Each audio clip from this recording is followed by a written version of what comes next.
And yet the order said clearly that the National Guard has the authority to seize weapons and ammunition. What is going on here? To get to the bottom of it, we're joined by radio host and NRA spokeswoman Dana Loesch. I was confused by that interview with the governor last night, and our questions were completely sincere.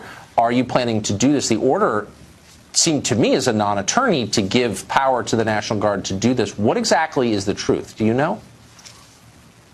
Well, Tucker, thank you for having me. I watched you question the governor of the U.S. Virgin Islands, and just as you were, I was also confused, and so were many millions of members of the NRA, because there was a lot of discussion. What on earth does he mean that he only was allowing the National Guard to procure firearms and ammunition for use in these emergency purposes? Because, Tucker, and you quoted the statement that this governor himself released, he was allowing, he used the word seize firearms. Yes. It didn't say procure firearms. He said seize firearms and ammunition and any sort of incendiary weaponry, anything, explosive devices, anything of that nature. He used the word seize. And so he says there's a misunderstanding. I am happy to believe that there is one, but yet there's the troubling problem of what he wrote in the statement, Tucker. Well, sure. And you wouldn't need the authority to seize weapons from your own armory, of course, which is what he was trying to say. The fact remains that we've seen this in other natural disasters. We saw it during Katrina with Mayor Nagin, now in prison, who authorized the police force there to do it.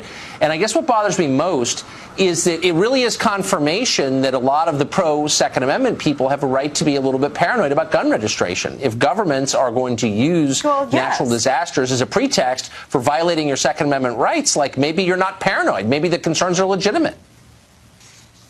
You're spot on, Tucker. And during Katrina, I will never forget Superintendent Edward Compass, who was saying, look, you're not going to be able to walk around New Orleans armed. You're not going to be able to be armed with this disaster. And of course, there was actual firearm confiscation that took place. And it took the NRA getting involved legally in order to put a stop to this and to put pressure on these officials who were disarming law-abiding citizens who simply wanted to be able to protect themselves at a time, Tucker, when you had first responders and law enforcement who were completely overwhelmed with search and rescue missions of their own. And that's exactly what law-abiding Second Amendment practitioners are standing up for right now during times such as these. And this is law. This was back in 2006. There was a Department of Homeland Security Appropriations Act. It was an amendment by Republican David Vitter from Louisiana, and it bars the federal government under the guise of helping during any sort of national disaster, using any kind of federal money, et cetera, to disarm law-abiding Americans using the context of national emergencies.